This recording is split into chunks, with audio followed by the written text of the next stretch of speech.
earth. And we'll sing that in a moment. Mm-hmm.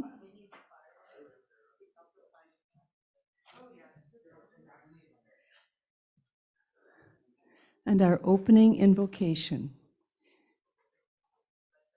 Thank you, Mother, Father, God, for bringing us together. As we come together, we open our hearts in gratitude for the space, for opportunity for friendship, and our connection to spirit. And with this, we say thank you. And now we'll sing Let There Be Peace on Earth from your cards.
Now, we're going to take our hymn books, the ones that say Wings of Song, and we're going to have the song Finlandia, number 206. Number 206.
you.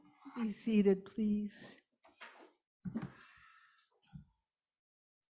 And on your card, there's a paper card without laminated. And it says principles, and we're going to read our principles together.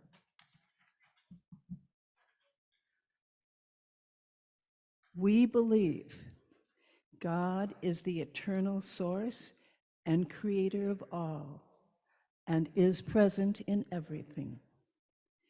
Our eternal soul, endowed with free will, grows through many lifetimes. Communication occurs between the physical and spiritual worlds. Prayer and meditation strengthen our connection to the divine. All healing comes from Source. Seeking this for ourselves and compassion for others' suffering is the highest priority. Because we are all one, what we do unto others, we do unto ourselves. The choice of love is always open for every soul. Living these principles leads us to grow in divine love. And now we have 3 affirmations from Spirit that were given us to say. Let's rise and say them together, please. And these, they're not written down. I'll say a line, there's only 3 lines, and we'll repeat it back to each other, okay? Joyful teamwork is our way. Joyful teamwork is our way. Listening kindly is our path. Listening kindly is our path. We are in renewal together. We are in renewal together. Thank you all.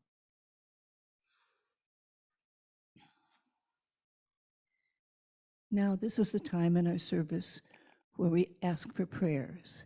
And we also have our prayers that have been previously offered in our healing bowl here.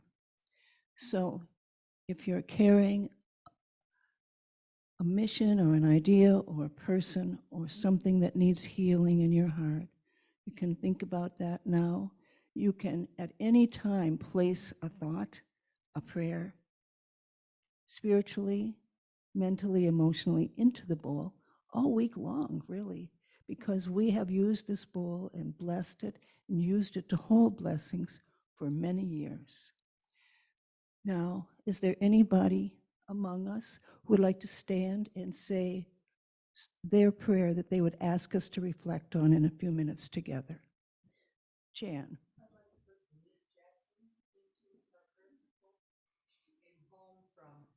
Europe and ended up with COVID. And really bad, really bad. So anyway, we need to pray. Denise needs our prayers. One of our members, one of our very frequent members and a member of our board on the extended board, COVID, has come home from Europe with her on her trip. Prayers for her. Thank you, Jan. Anybody else? We can offer a prayer for fathers everywhere, all over the world. The fathers that each of us have. Let's remember them today. Also, let's remember all the runners and all the families of runners and friends of runners which have celebrated our incredibly wonderful annual event here in Duluth, for all the ways they're recovering and celebrating and worked hard to get here, and we thank them. And as always, we want to pray for Mother Earth, for all the people, all the life, all of nature. And we pray also for even the weather and the stability of our planet. Our dear Gaia, we approach this week the solstice. So this is a good time for prayers for our whole humanity, for peace on earth, goodwill to all beings. And now, let's go into some silence. Is there anybody else that didn't get to say? Okay. Let's take some moments in silence now and just carry these in our hearts in our own way with spirit for healing for the highest good.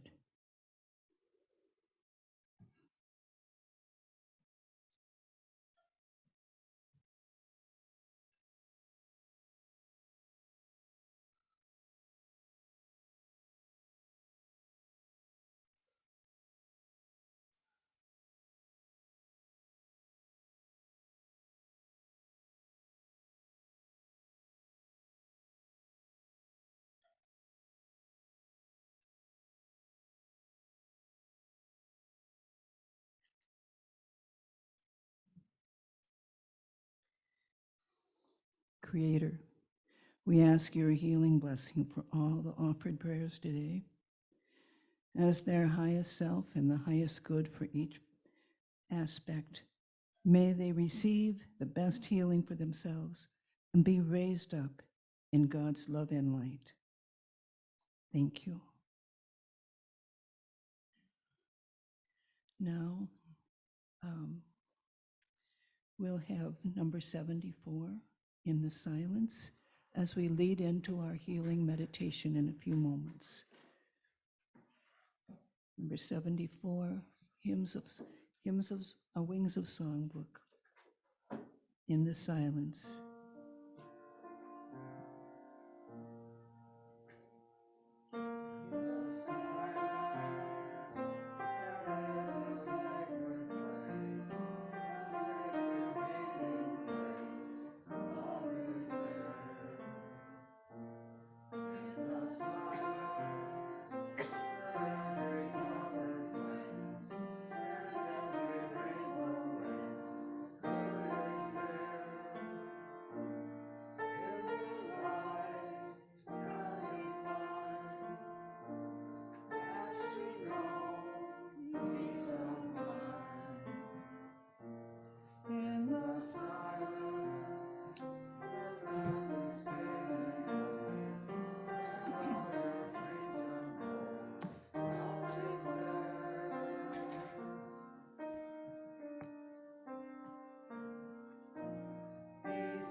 Okay. If you could find a comfortable position to sit in with your feet on the floor, let's close our eyes and take a deep, relaxing breath. Give a mental command to yourself to let the body relax. With your mind alert and responsive, begin now to realize how much courage, love, and healing and hope that we all need to advance on our journeys through life.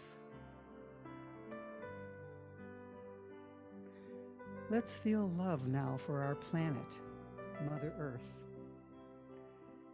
Think of all the kingdoms of nature that live on our planet. Feel love for the minerals and the stones, the rocks and the mountains, the very earth upon which we stand. Feel love for plants, minerals, animals, humanity, known and unknown.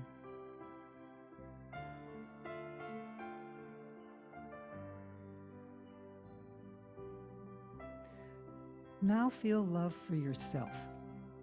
Feel a deep sense of appreciation for your own path of lessons and learning.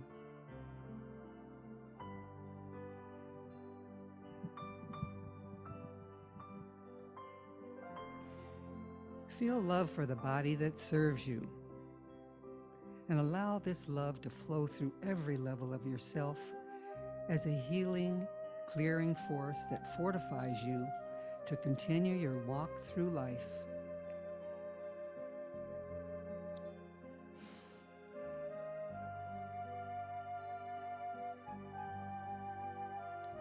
For a moment or two, Let's look at the challenges we have met, realizing we have gained through every experience.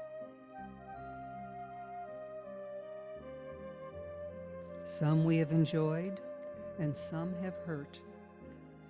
Some we recall in a positive way, and some we regret.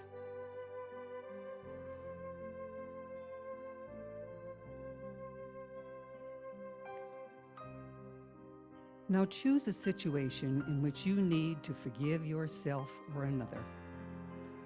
See the circumstance you are releasing as if whatever position you've taken is no longer valid.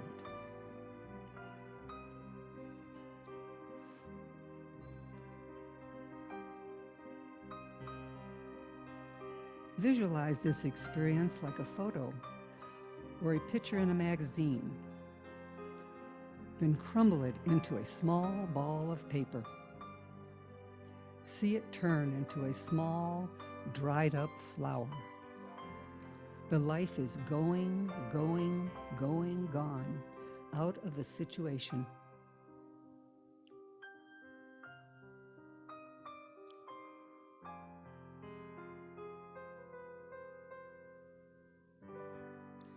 Now take another breath. Breathe in, and as you breathe out, allow that breath to be positive, pure, and invigorating. Feel free, released.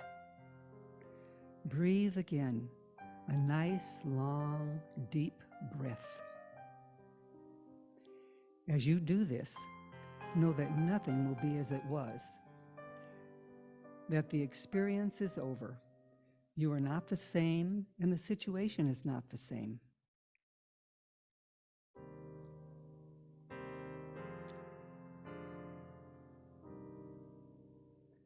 Now see the dried, dying flower rejuvenating and revitalizing. Watch the bloom become fresh, colorful, and fragrant. See its beauty and feel hope and love moving through you and the flower as healing rejuvenates you both.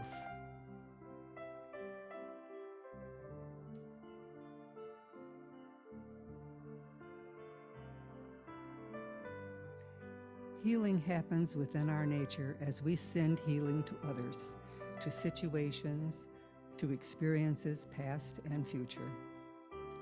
Today we heal past hurts, rejuvenating those situations that held pain or restricted our love nature. We can allow love to flow again. We release the bonds of restriction, and we forgive ourselves and others. We give good to the situation and realize now the awareness that we have gained.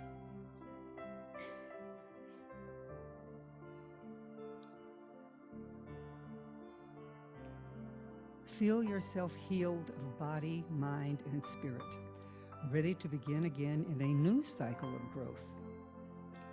Feel yourself free from the burdens of the past, rejoicing in new insights and lessons learned, wiser and ready to charge ahead. Breathe gently now as you relax your thoughts and become receptive to the sea of love and healing in the room around you.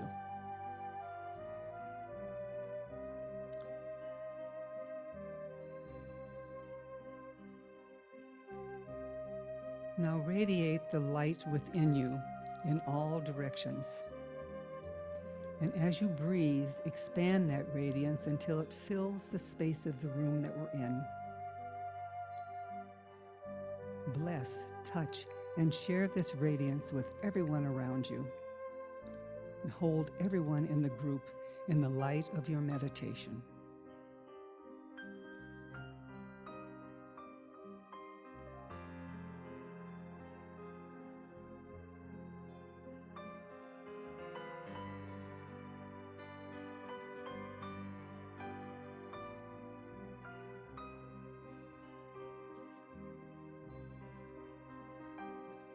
Relax now and become receptive as you accept the light and love others give to you.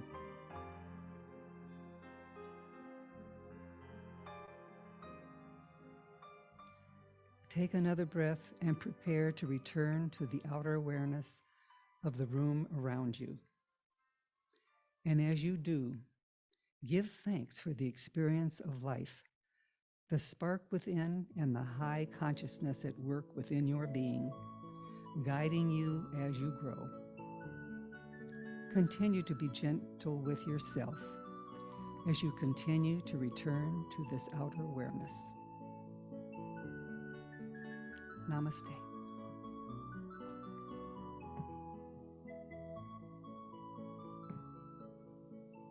Thank you, Jan.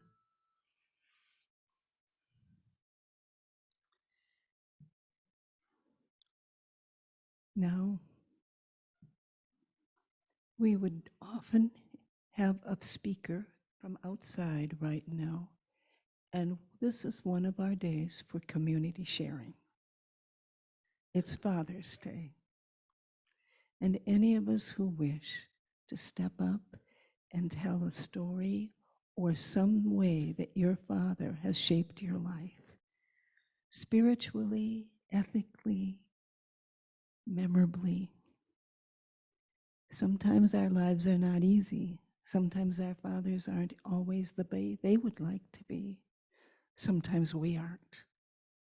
It's okay for us to have stories of struggle, stories that have shaped us, challenges we have met, challenges maybe our fathers have met or did their best with. We're keeping them a little bit shortish, but you can have time to speak. And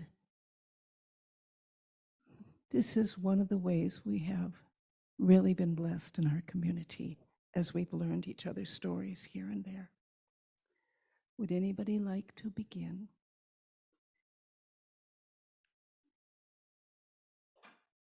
Thank you, Sue. And then as Sue finishes, somebody else can come up. I don't need to introduce you each. We'll just let it flow through. Thanks, Sue. My dad was a unique man. He was a very interesting man. He was a mining engineer. He worked in the mines in the copper area of the Upper Peninsula, and then they moved here. He worked in Hoyt Lakes, okay? And we lived here. Has anyone ever driven Highway 4 up towards Hoyt Lakes? It's quite the road. Yeah, it's quite the windy, twisty road, and there are certain parts where it's easier than others, but then you get up closer towards Hoyt Lakes, and it gets more windy, twisty, back roads, woodsy. I actually got a chance to drive that road myself going to work. I worked at Aurora High School for filling in for a guy who retired, and that road nailed me. I mean, it just, every time I had to keep my mind thoughtful on where I was going. And there was one section where after you got through the windy, twisty on your way back to Duluth, you could start to gun it and you could go a little bit faster. And guess what? I got a speeding ticket. Anyway, so I had a little bit of a connection with my father on that road. Every time I drove it, I would think of him. But my favorite story about my dad is that back in the day, we had the original doodle. We had a cockapoo. And that cute little puppy, I mean, of course, it has hair instead of fur. So obviously this dog needed to be clipped every now and again. And it was my dad who took on the responsibility of clipping the dog. And that is where I learned my best swear words. Okay. I recall very vividly, he would close the kitchen doors. We had a big kitchen, linoleum all over the floor. Only room in the house that had linoleum and not carpeting. And so he would close the, we had kitchen here, and then we had a table here, cupboards everywhere. It was a huge kitchen. He'd sit on the living room floor, close the doors, and he would start to clip the dog, okay? And the reason for the swear words was not that the dog was not cooperative, although I'm sure she didn't like it. However, the dog didn't have the problem. It was, he would clip his knuckles. Yes, we would find my dad with many, many bandages. on his fingers after the dog clipping episodes. But that, I get it. I have to giggle about that every time I think about my dad. I think about the dog clipping and the many, many words that came out of his mouth that I can't repeat. Thank you.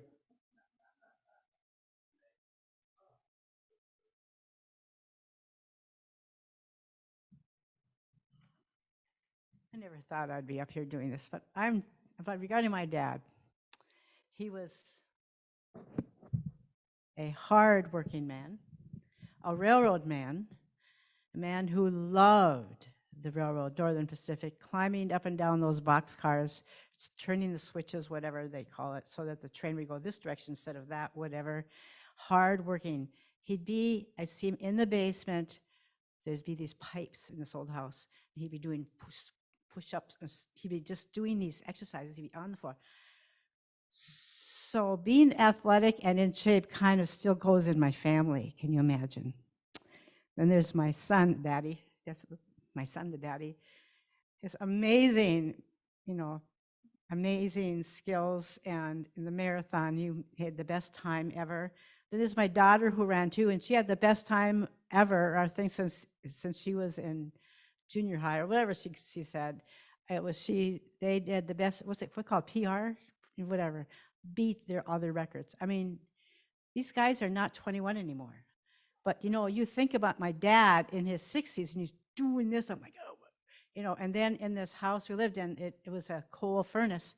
He'd be shoveling this stuff, this old coal out, and it's like, never phased him. This is just what you do, so it was really amazing. And then back then, of course, there's routines in families. We ate at 6 o'clock every night because Dad was coming home by 5:45 from the railroad, and my mom would have the food ready, and we had to sit around the table. We all sat together. Can you imagine that nowadays?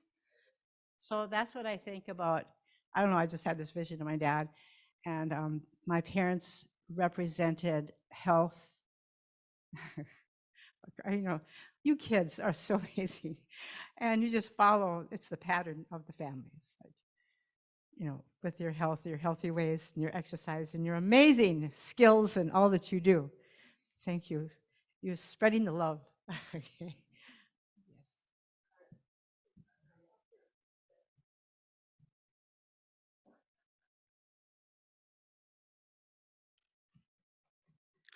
Well, fathers have been very special for me in my life. And my dad was named Stanley, and he was interested in a store of building a store, having a store for paint and glass and all kinds of things. But it was interesting for me too, because he was interested in how can I help people with their families and their how to help them with their houses and do things.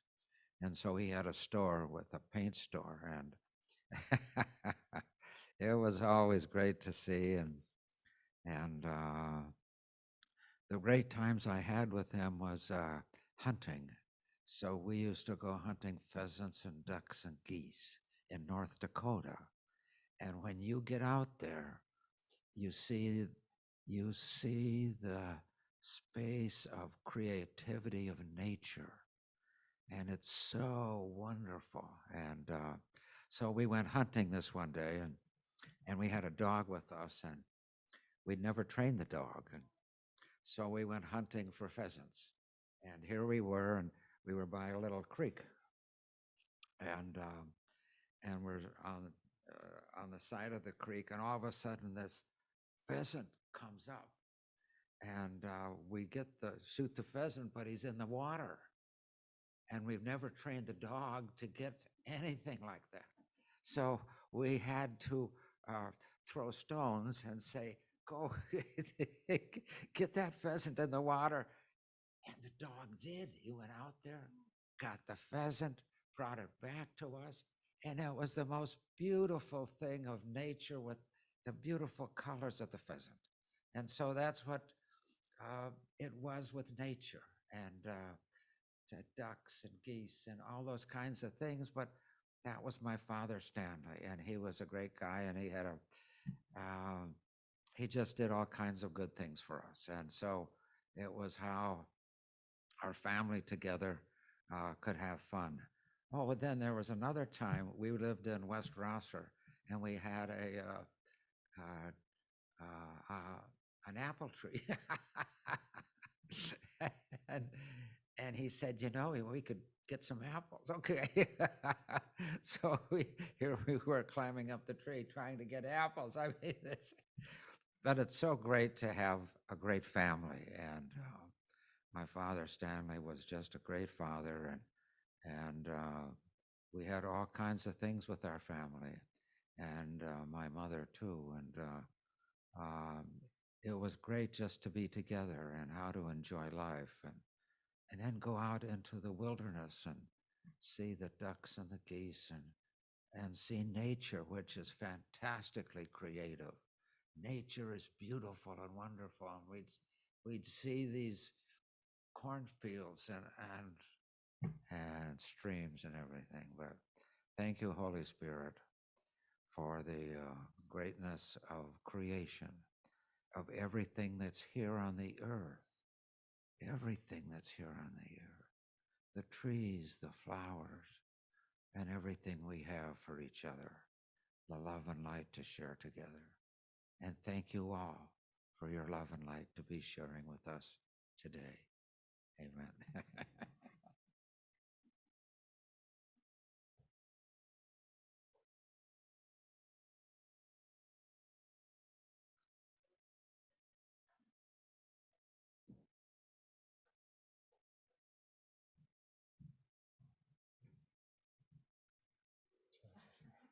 I won't touch it. Boom. Like you see in the movies. Hi, my name's David Guys. Some people know me as Dynamo Dave. My father was Milton K. Guys. He was born in 1921. He in Holloway, Minnesota, farming community near Morris, Minnesota, if you know where that is. And he grew up on a farm. He lost his father to suicide at the age of 13. And he was, I'm going to cry.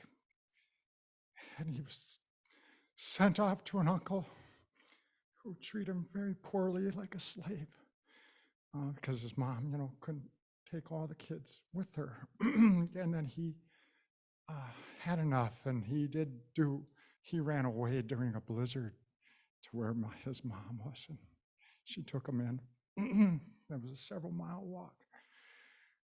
Anyway, and then when I was 13 years old, I'd watched a lot of TV, and I thought that my dad should be more like the father on My Three Sons, or the father on Leave It to Beaver. They had these excellent fathers, because my dad didn't. He was very quiet, man. He was reserved. He was a good father, but I was kind of like, had this expectation. I didn't realize it was just a fiction. Those were fiction out of somebody's imagination. They weren't real fathers, but I thought, I don't know, you know how you're mixed up as a kid. You think what's on TV is kind of real or something, or based on reality. Anyway, and I remember getting upset with him at the dinner table because he wasn't even having a conversation with us. And he was like glued to the newspaper or something. Anyway, and I went to bed that night, and I had this dream. I had a dream that he had died. And I missed him so bad in that dream that I felt really bad that I had those feelings, that I thought he didn't add up, but it did wake me up to this wonderful qualities he did have. And when I was a Boy Scouts the first year summer camp, there was a bully. He was about my height. I was, a 99-pound weakling, and he was practically a state champion wrestler. And he was, we had to go walk a mile to get our cots for sleeping in. And this gentleman, he wasn't a gentleman, I'm sorry. This bully,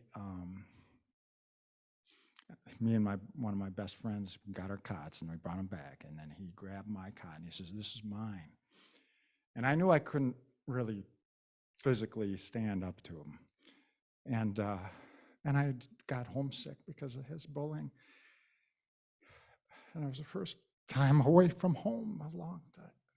And then my dad, I addressed my letters to my mom, of course, and well, the family, of course, and my dad and my brother, they decided to come up for the weekend in between the 2-week Boy Scout camp. And it was a surprise to me. And this bully, once he saw my dad, who my dad looked like kind of like Gregory Peck with a pot belly, and tall stature and everything. And my brother, he was no slouch, but well, he was thin, but he was taller than this bully. And so this bully, I think, took one look at them and thought, hey, he's not going to pick on me no more. So my dad did rescue me. It was kind of funny as he'd go fishing. How much time we got? I don't want to keep your time. We had friends of the family had a cabin near Lake Itasca, and he would get up really early to go fishing, and I'd always say, "Dad, I want to join you. I want to join you." He never did wake me up, and I got it after when I became an adult. Yeah, sometimes adults need a little space from their kids, and so, but. He was a very good role model to me, and so I thank him for that. And then there's one other thing I wanted to mention about him, but all I can say, I was very blessed to have him as a father, and I always hope that other kids have a father like my father was. Thank you for listening to my story.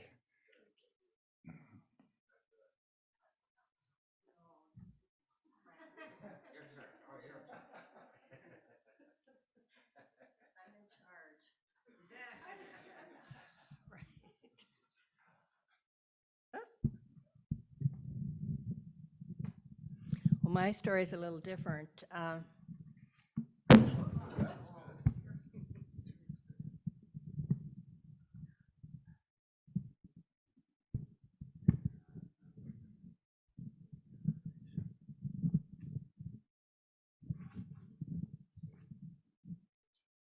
Okay.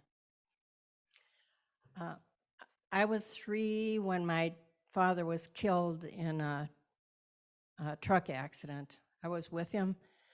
I had just turned 3 that November, and the accident was in February, so I wasn't very much over 3. And I made it my mission in life to find a dad for my mother. And it wasn't good for my mother. She was not very happy. But any guy that came into our house that I didn't know, I sang and danced for them, and I always asked them if they would be my father. We had a new neighbor that moved in next door. He built a little house. His last name was Ole Carlson was his name, and I took Fudge over to his place. I did everything, and I could not get him to even ask my mother out for a date. But in a way, the one thing I've learned, I think, a lot of gratitude in my life from not having a father. I still envy people that have dads, and I'm so glad my boys are good fathers and my daughter is a good mother. The one thing that my dad did in our family was workman's compensation had just come in to North Dakota when my dad was killed. And my uncle made sure that my mother got my dad's workman's payment every month, his workman's compensation payment every month. And my mother died when she was 94, and she was still getting that check every month. And that basically is what saved our lives, because I'm sure, as she had 3 young children, and she was educated. She was a school teacher, so she had gone to college, but it was hard. And she didn't work until we were in school, so there was quite a period of time before she worked. So that check came in real handy, and I'm grateful for the state of North Dakota and my uncle that were able to get that money for my mother. And you guys are all lucky if you have a dad that's still living or that you had all your life, because it is hard. I missed him a lot. I thought about him a lot. And it's one thing in my life that I'm grateful that I had a good mother, but I feel bad not having a dad. I just forgot something about my father's name is Stanley, but I have another grandfather named Edward Levens who had a farm out in western North Dakota, and I used to go out there on the bus, and he was the greatest guy. He'd take me fishing in a little river, and we'd go fishing, and we'd put the fish in a container, and then he'd put it back in the farm. And but it was Edward Levens. But when he left, he gave the farm away to have a place for children with handicaps, and they still have it out there. And his name was Edward B. Levens. He was a great grandfather. He gave his farm away for children with handicaps. But when I was out there, that was the most fun I ever had with him, fishing in a little river. And but anyway, that's another part of the universe of giving back to everybody we can. But blessings to all of you here too.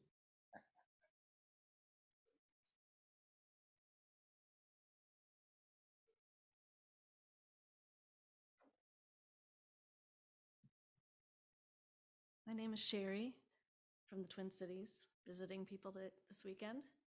And my father passed away 2 years ago. So I've been lucky for many years to have him nearby.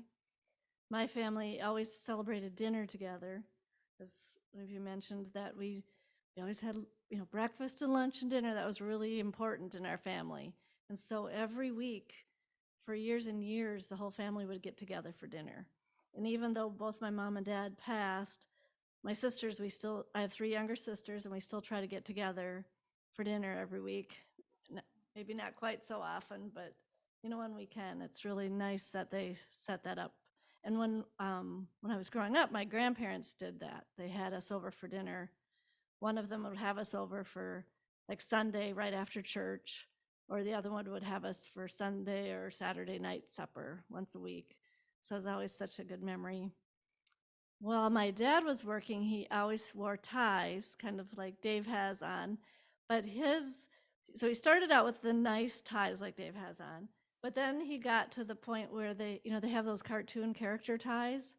So he got like all kinds of cartoon character ties and all of the things that the kids would like for ties. So for the whole time he worked, he was wearing these ties. And then when he quit working, he started wearing flannel shirts. So today I had to wear a plaid flannel shirt in honor of my father, because he would be wearing a plaid flannel shirt today. And yeah, he was his parents did well, so he was lucky so that he was able to go to summer camp when he was in school. And he felt like his parents didn't love him because they sent him away to camp, where we all kind of know that, no, he was just lucky enough he could go to camp. But he came from a German family, and Germans don't express, a lot of them, some do, but they don't express their emotions in a positive way. So they would just tell him what he did wrong, and that's how he raised us. He just told us what we did wrong, correct it so you could get better. That was the viewpoint. They weren't about emotional, about encouraging and positive and uplifting, stuff like that. So that was hard for me growing up, to not hear compliments, because, basically I was doing very well, but not I wasn't perfect. I do actually have a younger sister that was pretty darn close to perfect. She was a valedictorian, and she got the Athena Award for the best female athlete in the conference.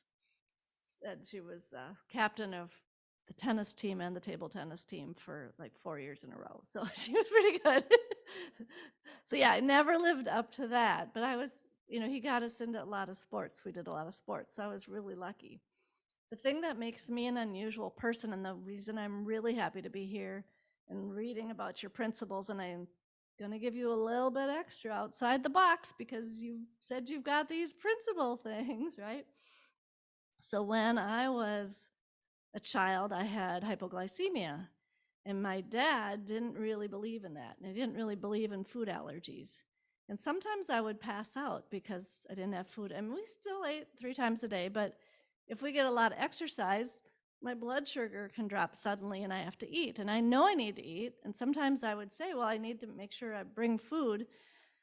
But my dad didn't think I needed food. We're going to go to A&W later. You'll be fine. And didn't realize that, well, no, if I'm exercising, I could pass out. So I've actually had, during my lifetime, several near-death experiences, thanks to Dad not quite getting that. They were all when I was younger, because at some point I remembered, you always better bring food so you don't pass out. But I think what that did is it led me to become a healer. So I'm an energy healer. I do healing touch work. I work also with Get Vibrance lasers. So I do natural healing with red laser therapy. And my dad and my parents, being good Methodists, we went to church every Sunday, and they sang in the choir. They didn't believe in this stuff until my dad was told that he would need optional back surgery, because he was in so much pain. He was having trouble walking up and down the stairs, and they didn't know what they were going to do. And I stood up and I said, you are not going to have surgery. You will be such a crabby pants, and nobody will be able to put up with you. You are going to try the laser, and you're going to try it right now. And I said to my cousin Christine, she's going to do it because she's the one you like the best, because he was always really flirty with my cousin, but never with the kids. And so she lasered at my sisters, and they looked around in shock. And my cousin looked at my sister, and she says, well, what do I do? And my sister said, well, here's the laser. She passed it to her. You just push the button and you shine it on his back. And then everybody else calmed down, and she did that. And then I helped a little bit later because I did the healing touch and more laser. And later he got up and he walked, and he's like, well, that doesn't hurt so much. And I did 2 more sessions, 2 weeks later, and then another 2 weeks later. And I came back for the 4th session, and he said, oh, I don't need that anymore. And I looked at my mom, and she said, nope, he doesn't need it anymore. He walks just fine. He doesn't have any pain. He doesn't complain anymore. Well, that was 5 years ago. So that was in January. And so that spring, they decided they better sell the house while he can. And they moved into an apartment building near the assisted living. And so they lived there 3 years before they got, before the COVID vaccines and everything, was shut down. We didn't get to see him. But the first year of COVID, we got to see him at my sister's house every Saturday on the deck for 2 hours. So that was, but we all had to sit 6 feet apart. So we had all the good memories of that. But my father really never told other people about what I did, because I don't think he really quite got it. So the Methodist church people really didn't quite get it. And my dad drank a lot as a, an alcoholic. And what happens when, in my opinion, because of the people that I connect with often, when he was on the other side, people that are like drug addicted or alcoholic, they go to kind of a hospital in heaven.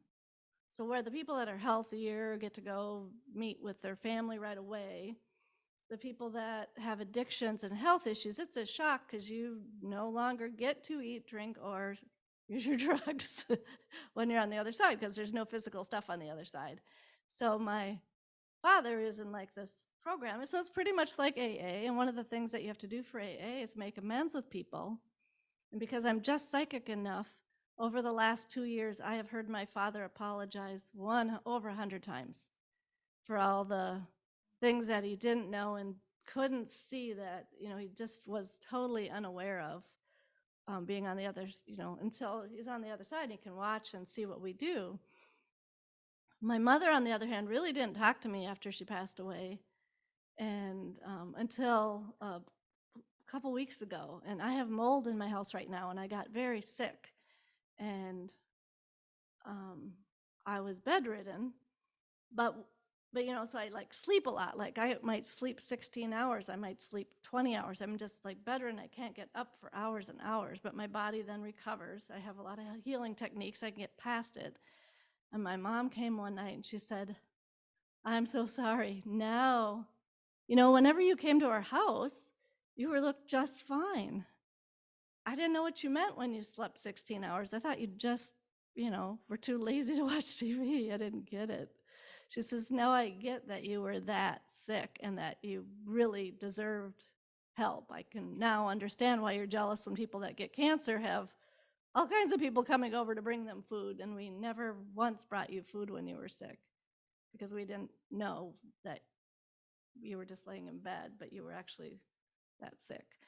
So it's been a wonderful experience for me. It's very strange, and hopefully it's not too out of the box for you guys, because I did, saw your things and you know about this connection, and I'm sure most of you have heard some of these kinds of things. So just thought I'd share that, yeah, once they're passed, you can really connect with them, and they do see how grateful you are. They do see when you're sorry. They do see when you forgive them.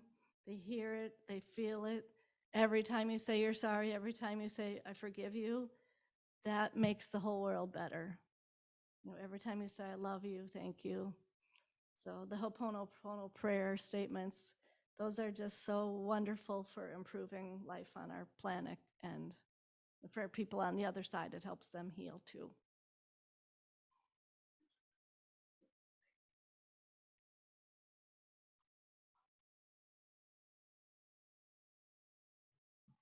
Thank you all for the beautiful stories. It was good to hear. We'll do it. We'll do it some more. And now we're going to have our last hymn, which is 185, and it's short. And we can do it 2 times. It's only one short verse. So we're going to sing it 2 times.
Infinite life.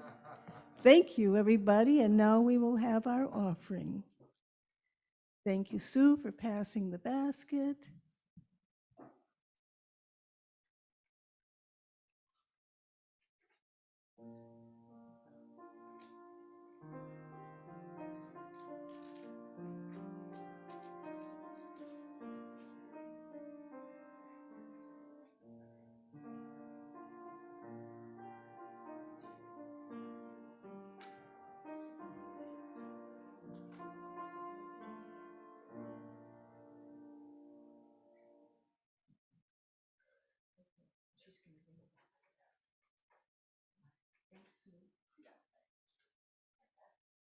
So We are thankful for everything that is here. We are thankful for our spirits, too, that we share with each other. And the spirit of the infinite universe, God, light, and everything for each of us in our heart and our spirit, every day and every way. Thank you. Amen. Yes, yes. And now, my friends, come join in a circle and bring your little laminated card if you'd like. We're going to sing that song about God be with you. Oh, we're going to do our affirmation though. Oh, is that on the card? Yes, it's on the card. Okay, good. I'll grab a card too. And those of us who have a card will read that together. Thank you, Sue. Our church affirmation is this. If you have it, you can read it with me. We totally accept the belief that God is in charge of the affairs and direction of Lake Superior Interfaith Church. We know as our thoughts of trust and joyful anticipation join in harmony with the hearts of all members of this fellowship, we attract the right ministerial leadership and to our spiritual community, and we are grateful.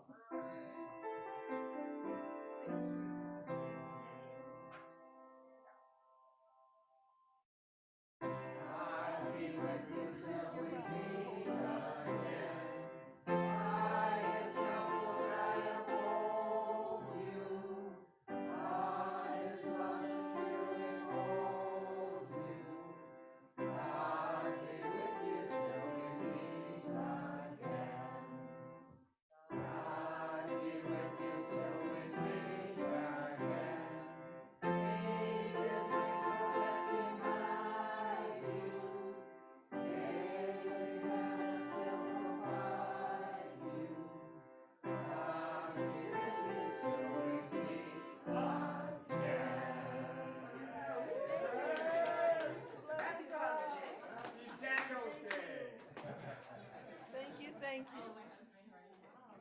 And now we'll gather downstairs as you get there for our lunch.